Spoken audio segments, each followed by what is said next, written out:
तो हम पढ़ रहे हैं जपा बुक से अध्याय अध्याय 16। तो हमने कल पढ़ा था कैसे हम अपने कृष्ण की जो हमारी सेवा होती है उसमें हम वृद्धि कर सकते हैं। तो हमने क्या पढ़े थे, 3 कीज पढ़े थे किसी को, है ना। उत्साह, निश्चय और धैर्य। Enthusiasm, patience and determination. आगे हम पढ़ते हैं। हम अच्छी व बुरी दोनों ही परिस्थितियों में हमारी भक्ति की अभिलाषाओं में किस प्रकार वृद्धि कर सकते हैं और किस प्रकार से हम कृष्ण के प्रति अपनी आसक्ति को बढ़ा सकते हैं। श्रील प्रभुपाद, श्रील रूप गोस्वामी और श्री चैतन्य महाप्रभु के द्वारा जिस कृष्ण भावनामृत की शिक्षा दी गई है वह विशेष रूप से इसी उद्देश्य के लिए है। श्रील प्रभुपाद लिखते हैं, भगवान के प्रति अनुरक्ति बढ़ाने के लिए पहले प्रामाणिक गुरु स्वीकार करना होता है और उनसे भक्ति की विधियां सीखनी होती हैं तथा भगवान की दिव्य संदेश एवं महिमा के विषय में सुनना होता है।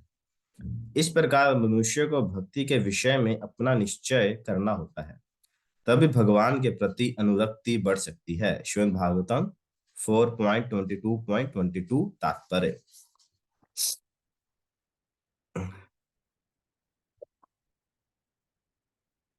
तो सबसे पहले जो भक्ति जो शुरू होती है वो होती है प्रमाणिक गुरु के आश्रय से। भगवान गीता के 4 अध्याय में भगवान की बोलते हैं, तद विधि प्रणिपातेन परिप्रश्नेन सेव्या उपदेक्ष्यन्ति ते ज्ञानम ज्ञानिनस्तत्वदर्शिना।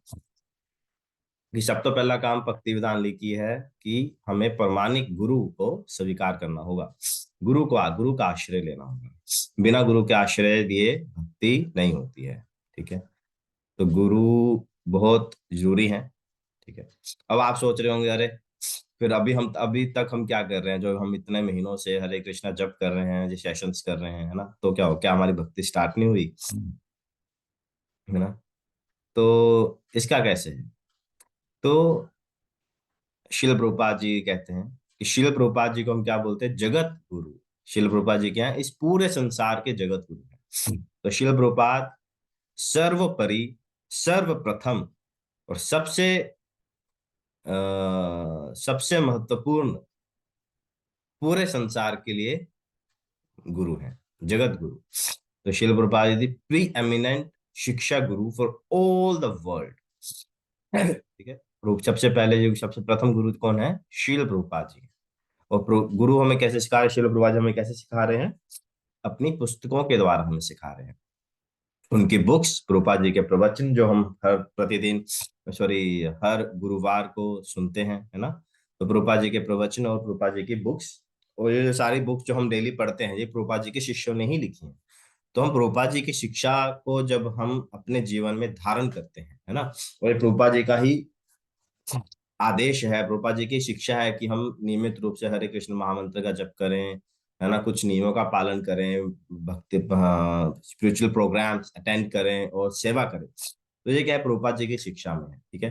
तो हम सब ने क्या किया है, हमने प्रभुपाद जी का आश्रय स्वीकार किया है। इसलिए आप देखेंगे हमारा जो व्हाट्सएप ग्रुप है उसका नाम भी क्या है, प्रभुपाद आश्रय।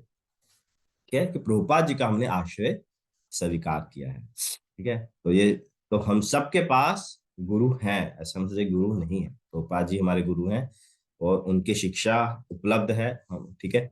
तो और हम सब जितने भी हम व्याख्या करते हैं, हाँ, जितना भी हम लेक्चर्स देते हैं, उदाहरण देते हैं, वो सब क्या है, प्रभुपाद जी की शिक्षा से ही आ रहे हैं। हम इसमें कोई अपना ऐड नहीं करते हैं, कुछ हम उसमें सब्ट्रैक्ट नहीं करते हैं। हाँ, अपना व्यक्तिगत एक्सपीरियंस उसमें जरूर ऐड करते हैं। बाकी शिक्षा प्रभुपाद जी से आ रही है, गुरु जी से आ रही है। तो सबसे प्रथम कार्य जो भक्ति में क्या है कि हम गुरु की शरण ग्रहण करें, और इस स्तर पर सबसे इंपॉर्टेंट है हम प्रभुपाद जी की शरण ग्रहण करेंगे। प्रभुपाद जी की इतनी पुस्तकें हैं, इतना प्रभुपाद जी ने सपोर्ट सिस्टम दिया है, इतना प्रभुपाद जी ने हर विषय पर चर्चा की कि जो हर एंगल से हमारे जीवन के हर क्षेत्र में हमें लाभ पहुंचा सकती है, कैसे हम इस दुखों भरे संसार से ऊपर उठकर अपने आध्यात्मिक जीवन को प्राप्त कर सके।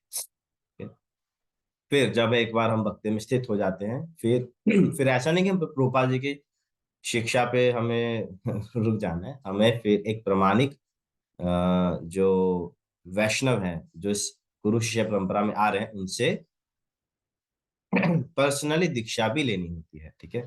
तो प्रभुपाद जी क्या है, शिक्षा गुरु है। प्रभुपाद जी से हम शिक्षा लेते हैं, है ना। और जब हम नए हैं और बिगिनिंग इनिशियल स्टेज पर हैं, तो हम उस शिक्षा के आधार पर प्रैक्टिस करते हैं, प्रगति करते हैं, ठीक है।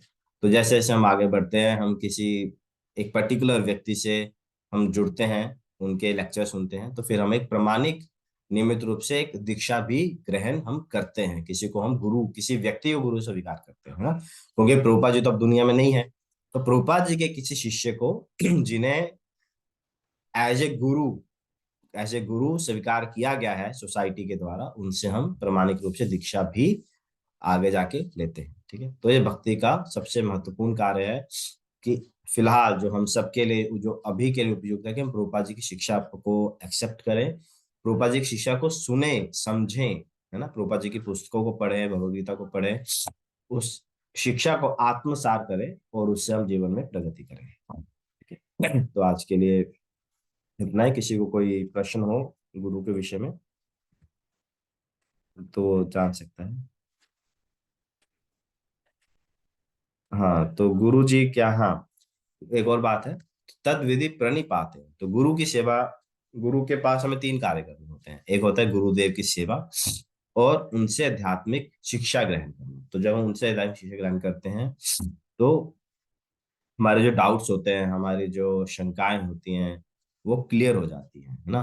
और जो वास्तविक भक्ति होती है, वो हमारे हृदय में स्थापित होती है, तो उससे हम भक्ति में वृद्धि करते हैं, ठीक है? तो थैंक यू वेरी मच, आज के लिए इतना ही। और आशील प्रोपा जी का कोड पढ़ लेते हैं। अम्म, आज है 25 दिसंबर। हाँ, लिखा, केवल कीर्तन, नृत्य, भोज और नियमों का पालन का प्रचार प्रसार प्रचार करो, ये हमारी सफलता के चार स्तंभ है। कृष्णदास को पत्र, 25 दिसंबर 1969। तो प्रतिदिन हम जो श्रील प्रभुपाद जी का हम देखिए कोट पढ़ते हैं, भगवद गीता के भी एक कोट हम डालते हैं, तो क्या है, तो कि हम प्रभुपाद जी से कनेक्टेड रहे किसी न किसी तरह से, और प्रभुपाद जी की शिक्षा को ग्रहण करते रहे, ठीक है। तो इसके साथ ही हम आज वाणी को विराम देते हैं। Thank you very much. कोई प्रश्न किसी का?